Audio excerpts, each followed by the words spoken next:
Привет, меня зовут Елена Березовская, я выпускница Высшей школы музыки.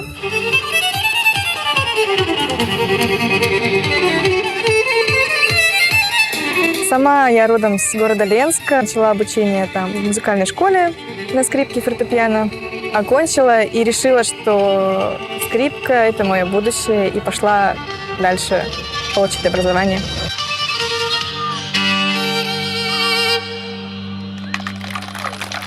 Мне захотелось свободы в творчестве.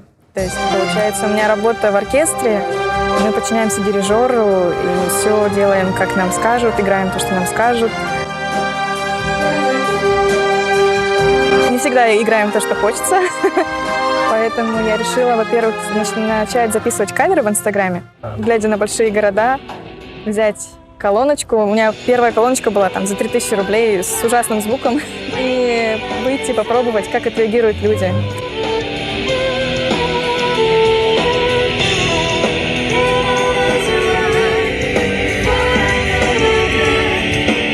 Ну, страшно было, конечно. На улице это все равно не как на сцене.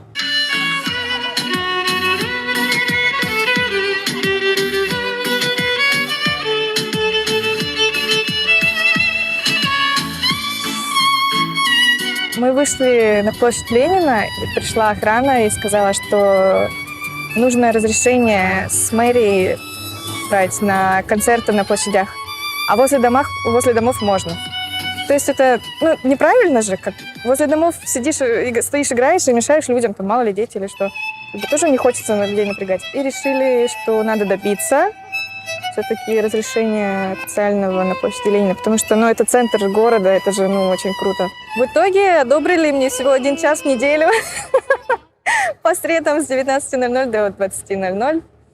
Хотели больше и, хотя бы так.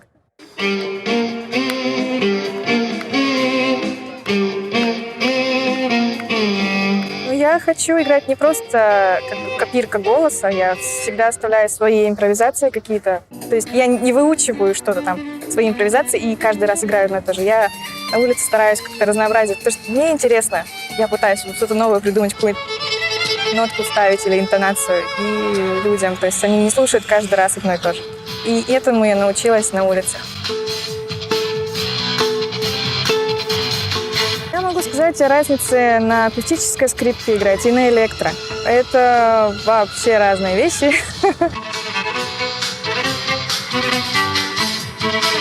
Я очень долго привыкала, и поначалу я даже жалела, что взяла электроскрипку, потому что я не могла на ней играть. То есть мензура у всех инструментов разная. На электро она меньше. Получается, если я поиграю на ней месяц и возьму резко акустическую, то я буду вообще не попадать в ноты. Это минус. Потом я увидела плюсы в ней. К ней можно подключить процессор звука, и ты можешь уже играть, вот как на гитаре подключают, и дисторшн, и всякие там эффекты. Парень мой звукооператор делается. Это уже граница электроинструмента. Но на нем нельзя играть без розетки, без колонки. В оркестре мы играем на акустическом инструменте. Там, допустим, можно сделать какие-то нюансы смычком или пальцами. А на электро ты не можешь сделать что-то смычком. Там максимум можно пиано сделать, потому что звук идет не из инструмента, а из колонки. И, допустим, если пытаешься громко играть и широко, звук не меняется, звук становится только хуже. Поэтому ты так аккуратненько приходится играть.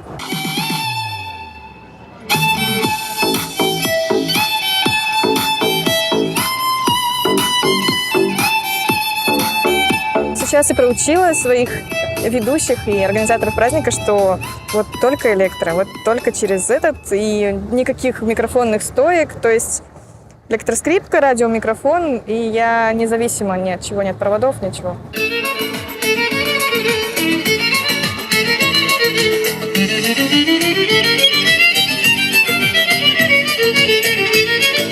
Изначально репертуар у меня был несколько классических произведений, несколько из моих любимых. Потом я увидела отклик в Инстаграме на каверы. И мне звонили с Москвы, была передача «Кавер со звездой». Туда залили мой кавер «Кислород». И тогда меня это очень завело.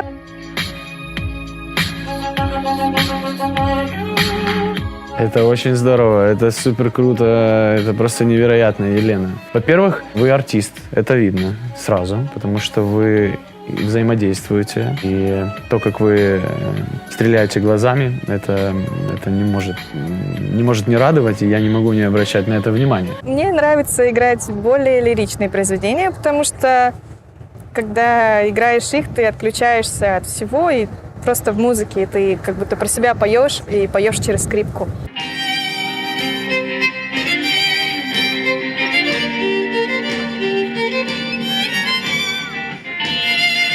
Когда с народом играешь, там, да, веселишь, ищешь какой-то, да, отдачи, то это, конечно, такие зажигательные, популярные хиты.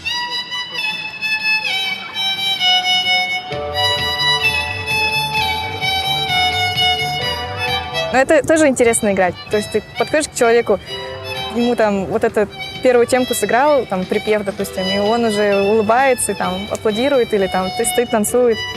Это тоже кайфово.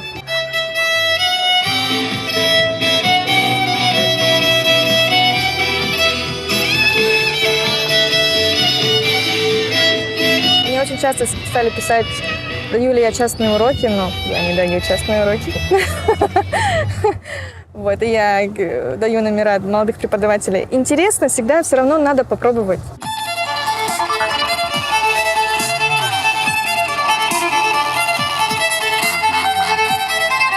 В любом возрасте, как бы, мало ли попрет, или мало ли ты научишься играть для себя и будешь импровизировать дома. Ну, много же таких талантливых людей, которые там, в 30 лет, допустим, взял инструмент и вот научился, и просто там бог.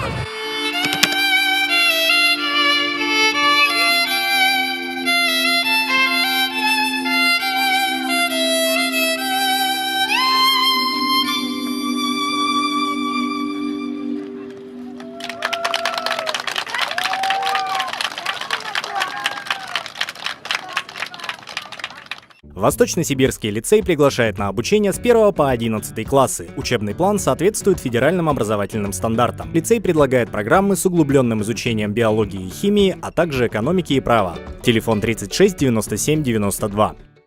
Якутский колледж инновационных технологий приглашает выпускников 9 и 11 классов начать обучение по актуальным специальностям: бухгалтерия, финансы, юриспруденция, логистика, сервис на транспорте и другие. Телефон приемной комиссии 26 26 65.